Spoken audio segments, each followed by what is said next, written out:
Hi everyone, it's Jen. I'm here to do a little tutorial for you guys on these cool little bohemian beads.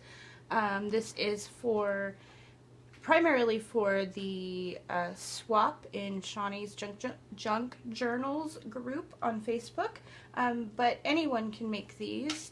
There are a ton of videos and a ton of tutorials out there already on how to make these boho beads. What I wanted to do was kind of simplify it a little bit for you and just give you a couple ideas on how to make them. You can always go and do more research if you want, but I want to show you some of the tools that you can find at home or in your local craft shop, and then how you can use those to make your own boho beads. So some of the things that we are going to need, obviously, beads of any kind. You might want to add some little charms, and we'll talk about those more at the end. You're going to need some wire. In this case, I'm going to be using 24 gauge wire, but you can really use whatever you prefer. I just like this because it's a little bit more sturdy than some of the other wires. But you can use whatever you have or whatever you can find. You may even be able to find a little kit, something like this. I know there are some people on Etsy that sell kits to make boho beads. This one in particular has pre-cut wires. They're very small though. There is a bead cap, there's a ring, there's a couple jump rings, different stuff like that. I'm going to be working with just plain old jump rings. Of course, you're definitely going to want some fabric. You might want to use paper. It doesn't have to be big. That's the biggest part about this, is that you can use any kind of scrap fabric, scrap lace, ribbon, fibers, anything like that that you may have just little bits and pieces of left over. You can also do that with paper. I'm just going to be using fabric today, but I'll tell you about the paper as we go along. And then finally, you're going to want a base for your bead. In this case, I'm going to be using just these plain old skewers. You can get these at any grocery store. But some other things that you might want to try if you don't have skewers: there are chopsticks. These are free ones that we got from takeout at one of our local Chinese restaurants. These are a little bit nicer. You can get these at the grocery store, at the dollar store, any kind of thing like that. If you don't have anything like that laying around, straws. You may have, bendy straws from different old bottles you have, old restaurant straws, or even these little straws that you can buy at the grocery store for fairly cheap. Now, if you are going to use a straw, you may want to look up an additional tutorial, because a lot of the wire work is going to be a little bit different. And the second piece to that is that you want something that's very sturdy. So in this case, I probably wouldn't use these little guys because they're, you can see, really bendy. I would want something stronger, like maybe an old water bottle straw or something like that. Okay, a few little extra things. I have a little sand block here, some scissors, and then you're definitely going to want some kind of jewelry making tools. If all you have are needle nose pliers, you can absolutely make that work. I do recommend trying to get some wire cutters if you have them. Otherwise, you can use a pair of scissors. Just make sure it's not one you care about, because it will dull them pretty fast. If you do have jewelry making tools, I recommend needle nose pliers, the round tip pliers, the wire straightener if you have one, that's kind of optional, and then of course the wire cutters. Alright. Oh, and I'm sorry, glue. Glue is our final tool that we need. Today I'm going to just be using basic tacky glue. You can use, and you probably might want to use, a clear tacky glue. In this case I'm using the regular tacky glue, and I'll explain why in just a second. Or you can pick a fabric glue. You just want to find something that is clear. Usually is best. Now in this case, I'm using a white glue, and most people are going to tell you not to use white glue because oftentimes it does dry with a little bit of white in it. However, this particular one, I know that it does go on white, but it dries clear. And that helps me to know when my beads are actually dry, because when I can see the fabric and it's nice and bright, that means that that white glue has completely dried. And so that's why I'm using this particular one.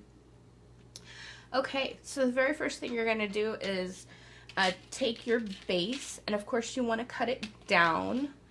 In this case, I wouldn't use that sharp little end. I would want to use this end here.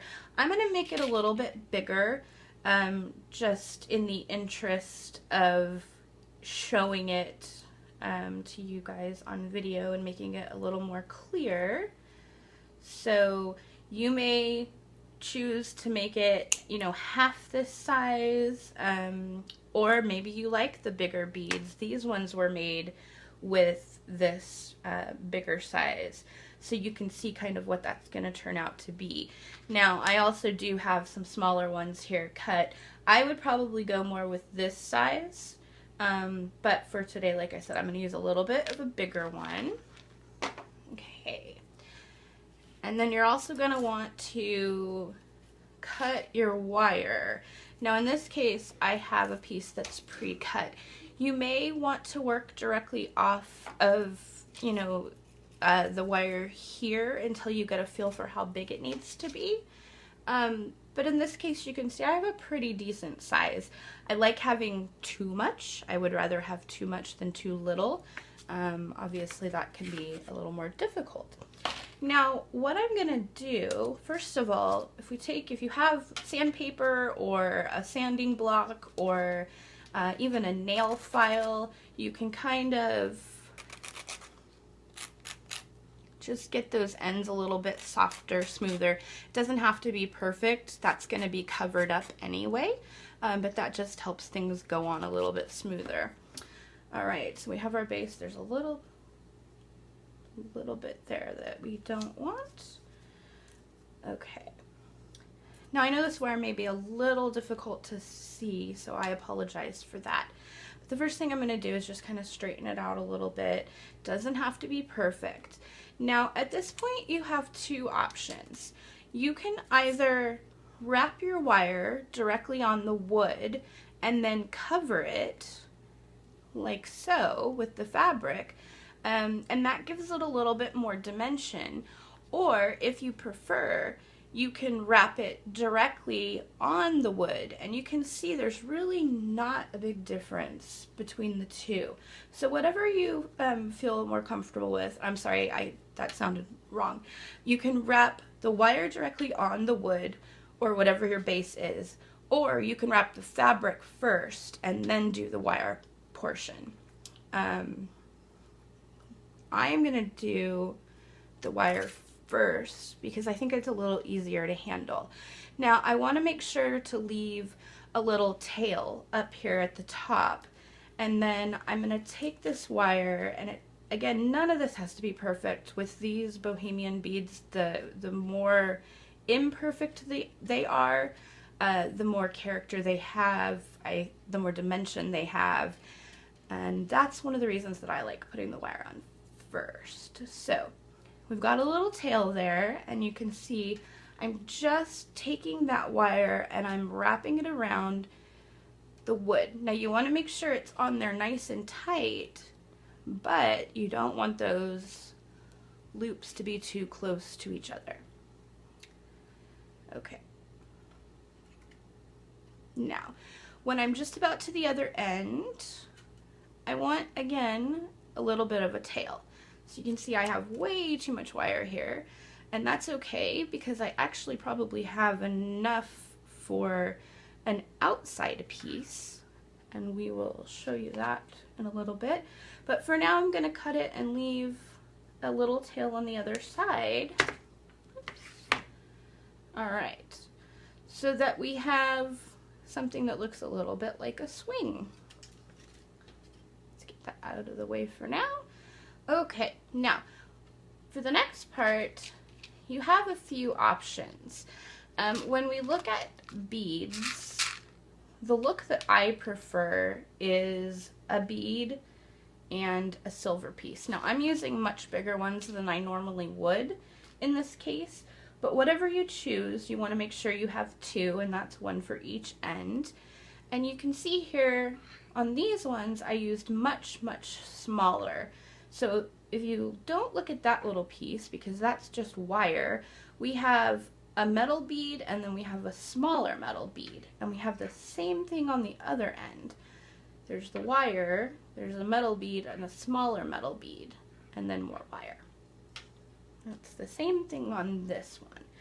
So in order to have it a little bit more visible for you guys, I've chosen much bigger red beads and then silver beads that are a little bit smaller. Okay, so we're just going to start with one of each first.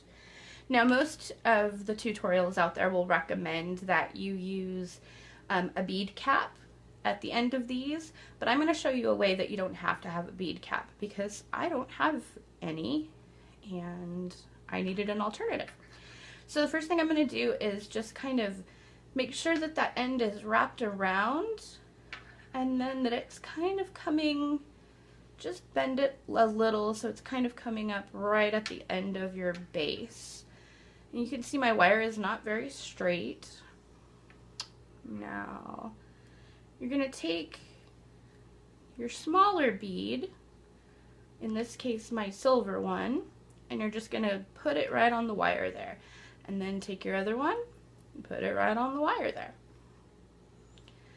Now, I like to bend this at a 90-degree angle. You can use pliers if you want. You don't have to, but that just kind of helps me arrange those beads so that they actually are sitting right on the end of that base, and you've got that little tail hanging out. Now, if you have round nose pliers, those are great to use for this. If you don't, you can use needle nose pliers. It's just a little more difficult to get that roundness. And I'm going to start right at the end, and I'm just going to make a little round loop. And then if you can see that there, we're going to take that loop and we're going to go around again. And we're just going to keep doing that, and it doesn't have to be perfect, and if you make a mistake you can unbend it, but essentially what we're doing is we're wrapping that end in loops. And in this case, as I go along, I think, you know what, I think that might be a little too long, and I don't like the way the loop is forming anyway, so I'm going to cut that off. And I'm going to start over here.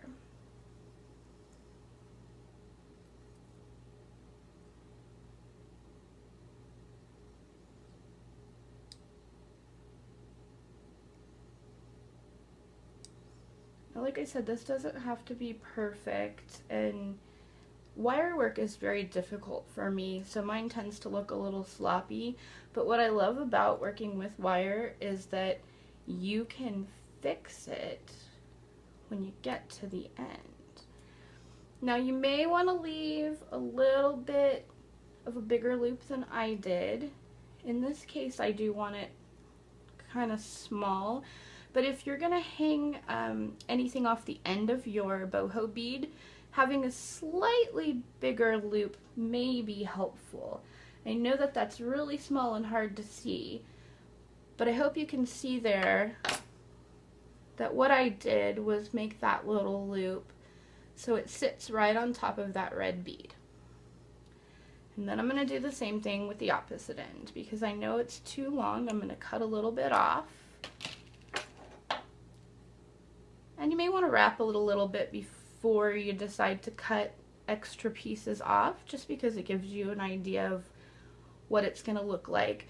I don't like having a huge spiral on top of mine. I like it pretty small and delicate.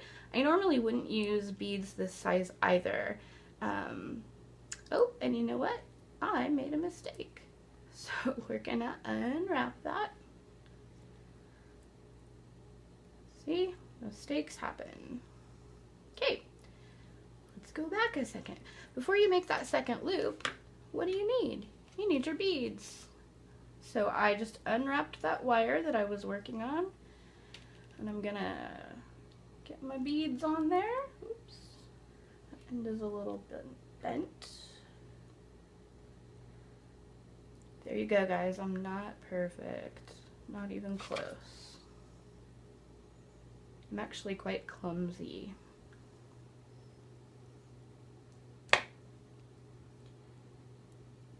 Not graceful at all. I could never have been a ballet dancer.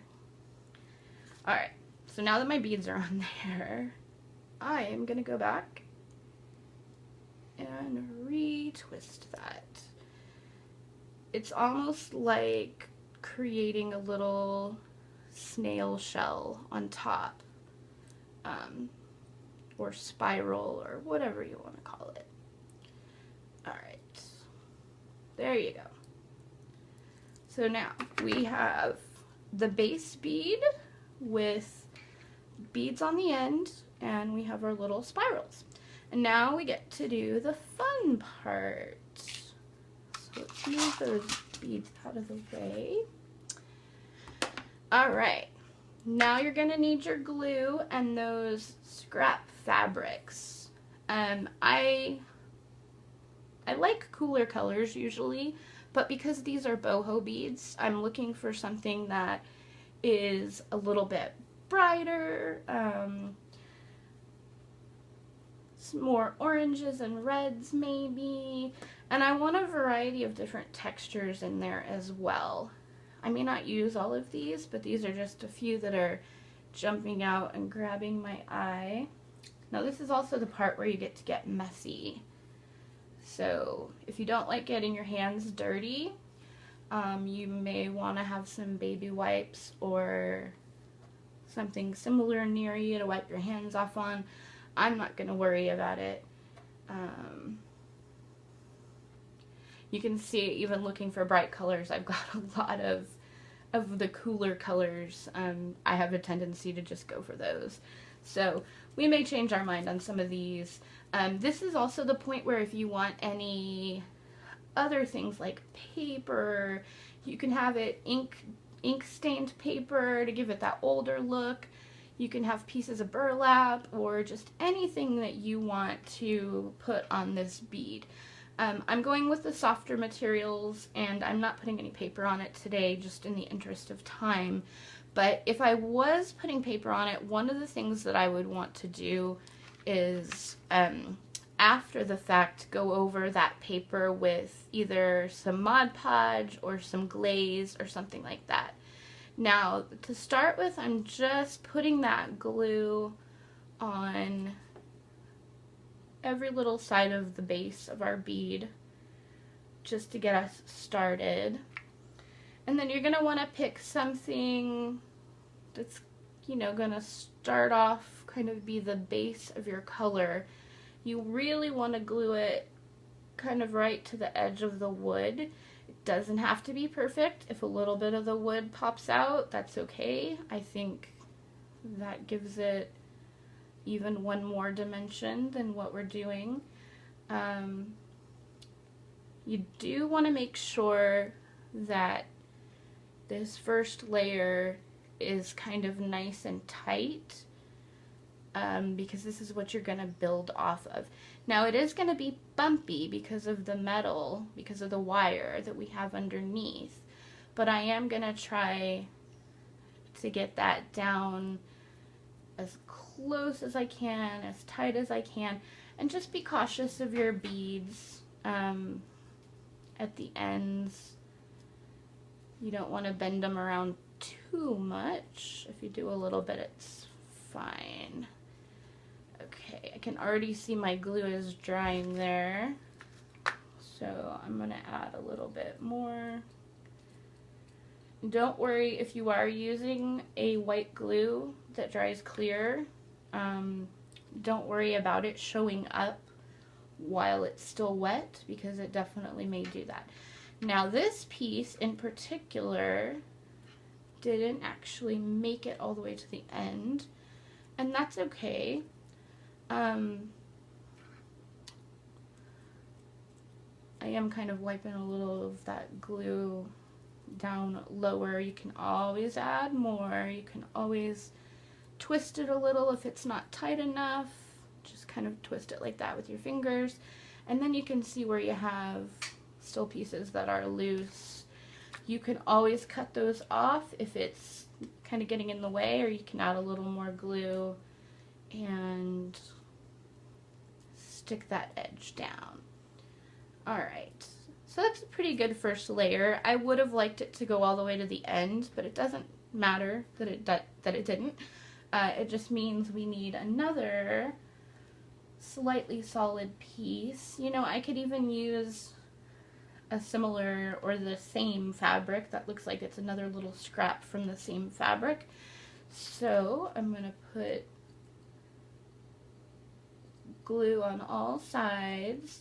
Now, you don't have to be shy with it. You don't need a whole bottle, obviously, but you do want enough to make sure that that fabric will stay down. And in this case, I kind of used that to just patch up that little hole, and that worked out really well because it is the same fabric. It's just a little tiny corner scrap. And even so, there's still a tiny little bit of wood. It's probably not easy to see on camera, but I can see it. And that's okay, because again, we're just going to add more layers to this. And this is the part where you really just want to go crazy, have as much fun as you want, put as many layers on there as you want. Paper, like I said, is great. Any little scraps of fabric. We've got some lace here. I'm going to put, let's see, I like this little small orange lace. So I'm just going to put a couple wraps around of that. You can see I've got glue on my fingernails, which is totally fine. It doesn't bother me. It all washes off in the end. But if you don't like your hands getting messy, again, like I said before, you can have some baby wipes or something nearby to wipe your hands off with. I am going to trim that. I don't think I want it going any further. And then I have a little scrap I can throw back in my scrap pile. Okay. And you can still kind of see maybe that the glue is white. But as you see down here, once that glue dries, you won't be able to see it at all. So that's great. Now, I'm not going to put too many layers on this in the interest of time. We're just going to do maybe 2 more. I can't get away from the blue. It's my favorite color. I'll try to not wrap the whole thing up in blue. But these are really up to you to create whatever you want with it. The boho style is obviously normally pretty bright. But hey, if you don't like bright colors, don't make bright colors. You know, if you want to make a Halloween colored one, make a Halloween colored one. Or Christmas, or, you know, whatever is your style. Make it your own. Put a little more glue there to get that blue lace sticking down. It doesn't look fantastic while it's wet, but it will dry and you will be able to see a lot more of that lace kind of style to it. Okay, so once you have all the layers on there that you would like, I do really like having a thinner piece on top that you can kind of see. It's sticking to my fingers. You can kind of see here there is a thinner piece wrapped around, and then there's a wire as well. and it's the same on this one. There's that blue piece wrapped around and then the wire on top. I like that look, so I would probably go ahead and put, you know, one more dimension on this, but for now we're just gonna go to the next step.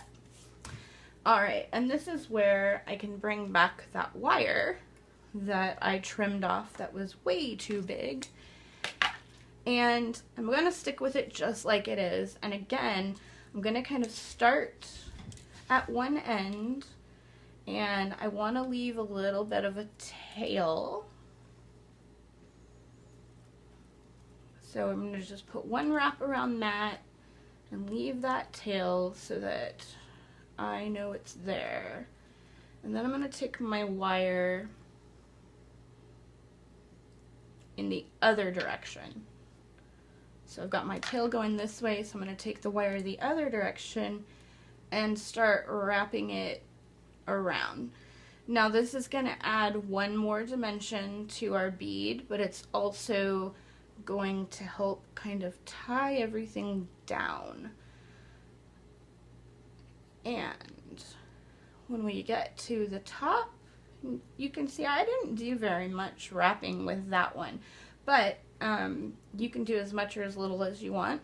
I kind of like that just open view a little bit. We are gonna make those about the same size. We've got a little swing again. There's our little swing. You can see that. Okay, now if you notice, these beads here at the end are a little loose. So what I'm going to do is I'm going to use these tails to actually tie that up a little bit. Now if I pull, this is where it gets a little bit tricky. If I pull those beads up a little bit like this, then you can see there's a little space there. And what I'm going to do is I'm just going to use my finger to kind of push that wire around. And once you have it around once, it becomes a lot easier. So then I'm just going to keep wrapping my little tail around that space until it starts kind of tightening up those loose beads on the end. Now they're always going to be a little loose, but you want them so that they're not sliding up and down the bead quite as much. And you don't have to use all of that. I think that's just about what we want. If it was too long, I could have definitely trimmed off some of that. But I'm going to just wrap this around.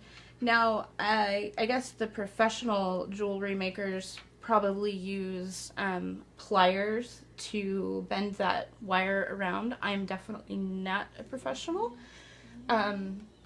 You can absolutely use the pliers to wrap it around.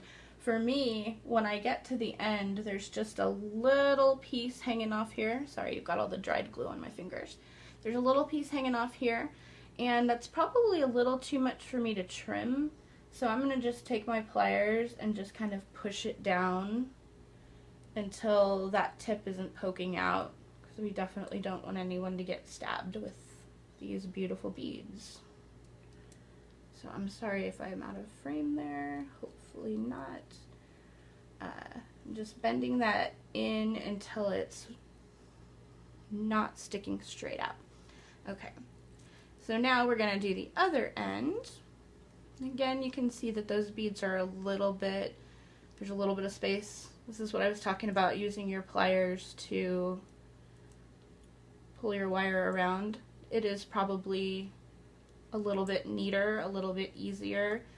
I'm sure I'm not doing it exactly the right way. Maybe you jewelry makers can correct me here. And the wrapping doesn't have to be perfect either. My wire work is very sloppy. Again, I'm bending that little end down. Sorry, you probably can't see with my fingers in the way. Okay, bending that end down, and then you can kind of just straighten everything out. And you've got a very pretty, almost finished bead.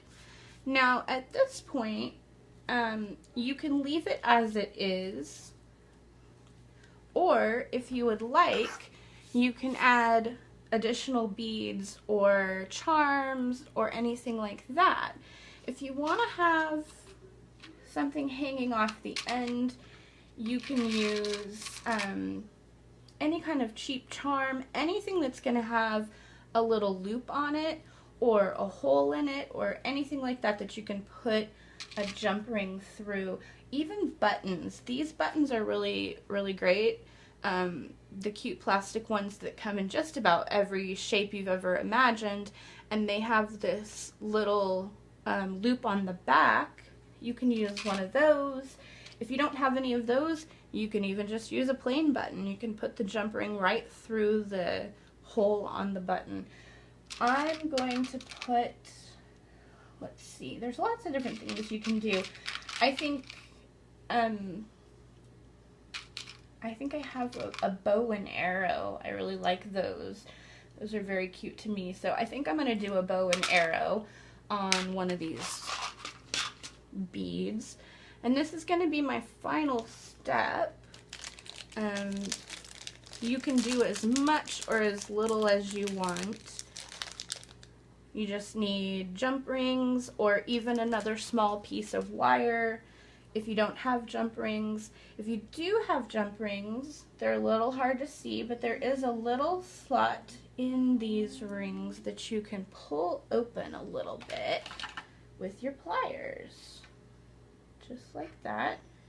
You just want it open just enough to get it through your little spiral on one end of your bead. I probably opened it a little too much there, but that's okay. So the first thing I'm going to do is put it on one end of my bead. And I'm sorry, my dog was crying there a little bit. Sorry if you guys could hear that. And then I'm going to put my little bow on there and use my wires, my pliers, wires and pliers, to close that jump ring. It's a little sloppy, but we'll fix that later. And let's grab one more final step. Again, I'm just going to go through the same spiral with that. So maybe this time I might not have opened it enough. Now, if you are planning to put something through on the end, this is when you need to think ahead a little bit, which I didn't do well enough. So we're going to skip the arrow for right now. I didn't make my spiral quite big enough. Actually, let's not skip it. Let's just do it this way. Instead of going through the spiral, which is what I should do, I'm actually just going to go through the other jump ring. So they're going to hang off. The arrow is going to hang off a little bit further than the bow, but hopefully that'll look okay. Worst case, if it doesn't, you can always take it apart. I'm going to use my pliers to close that jump ring. Okay. Alright, and there you go. We have a bow and an arrow hanging from the end of our boho bead. There you go. Like I said, you don't have to put any charms on there at all. You could put more beads on instead, or you can put as many charms as you want. I know that a lot of the boho work I've done has had lots of dangly bits and pieces and lots of bright beads and things like that. In this case, we just have a cute little bow and arrow. All right. Like I said, there are lots of different ways to make boho beads, and there are tons of tutorials out there. Most of them, I'm sure, are far better than this one, but I hope this gives you a little bit of an idea of, you know, one easy way to make these beads. If you are doing the swap for the Facebook group and you need more information, or you want a tutorial on how to use a straw or anything like that, anything different than this, please let me know. I would be happy to give you some other links, let you know where some other videos are that you might want to check out. yeah, so like I said, if you have any questions, please let me know. Otherwise, have a great day. Thanks, guys. Bye.